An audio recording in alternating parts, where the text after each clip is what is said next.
মুহূর্তে দাঁড়িয়ে বাংলা টেলিভিশনের সবচেয়ে চর্চিত জুটি, যাকে নিয়ে এই মুহূর্তে সামাজিক মাধ্যম জুড়ে দর্শকের আলোচনার তুঙ্গে, বলাই বাহুল্য জি বাংলা ধারাবাহিকের জি বাংলার চিরদিনই তুমি যে আমার ধারাবাহিকের জিতু কামাল এবং শিরিন পালের জুটি। প্রসঙ্গত উল্লেখ্য, এই ধারাবাহিক নিয়ে বিতর্ক কম হয়নি। এই ধারাবাহিক থেকে মাঝপথে বেরিয়ে গিয়েছেন অভিনেত্রী দিতিপ্রিয়া রায়। তারপরেই একটা প্রশ্নচিহ্ন সকলের মনেই তৈরি হয়েছিল ধারাবাহিকের ভবিষ্যৎ নিয়ে। আর দিতিপ্রিয়ার জায়গায় যে আসবেন অভিনেত্রী অপর্ণার চরিত্রে, তাকে দর্শক কতটা গ্রহণ করতে পারবে, বা জিতুর সঙ্গে তার জুটি বা দর্শকের মন কতটা জয় করতে পারবে, সেই সমস্ত প্রশ্নের বা সন্দেহকে হেলায় উড়িয়ে দিয়েছেন মূলত অভিনেত্রী শিরিন পাল এবং জিতু পালের যেটুকুনি উপস্থিতি এখনও পর্যন্ত সামাজিক মাধ্যম জুড়ে দর্শক দেখেছেন, তা নিয়ে উচ্ছ্বসিত দর্শক।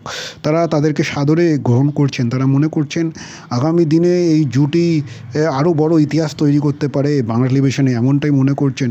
পাশাপাশি জিতু শিরিনের যে কোনো ভিডিও বা যে কোনো ছবি যখনই জি বাংলার অফিসিয়াল পেজ থেকে পোস্ট করা হচ্ছে, তার দর্শকরা, তাদের অনুরাগীরা, ভক্তরা, জিতুর ভক্ত তথা তাদের অনুরাগীরা ঘন্টায় 1 লক্ষ থেকে 2 লক্ষ রেকর্ড সংখ্যক ভিউজ আসছে, যা ফলত আরও বেশি করে আশা জাগাচ্ছে। এবং দর্শক এতটাই উচ্ছ্বসিত, তারা মনে করছে তারা আর অপেক্ষা করতে পারছেন না পর্দায় এই জুটির ম্যাজিক দেখার জন্য।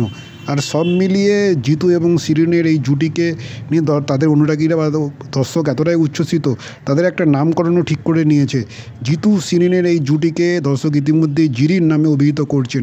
ফলত প্রত্যাশার পারদ এখন তুঙ্গে।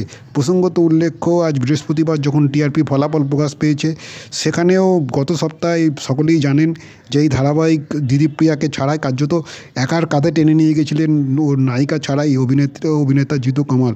তা সত্ত্বেও প্রথম 5-এ জায়গা করে নিয়েছে। আর ফলে তো দর্শক এখন প্রহর গোনা শুরু করেছে আগামী দিনে শিরিনের সঙ্গে যখন এই জুটি জিতু যখন পর্দায় উপস্থিতি হবে বা স্ক্রিন শেয়ার করে নেবেন, ফলে তো তাদের ম্যাজিক যখন অব্যাহত থাকবে, তখন আগামী দিনে হয়তো এই ধারাবাহিক একটা দুর্দান্ত ফলাফল করতে পারে বলেই দর্শক মনে করছে।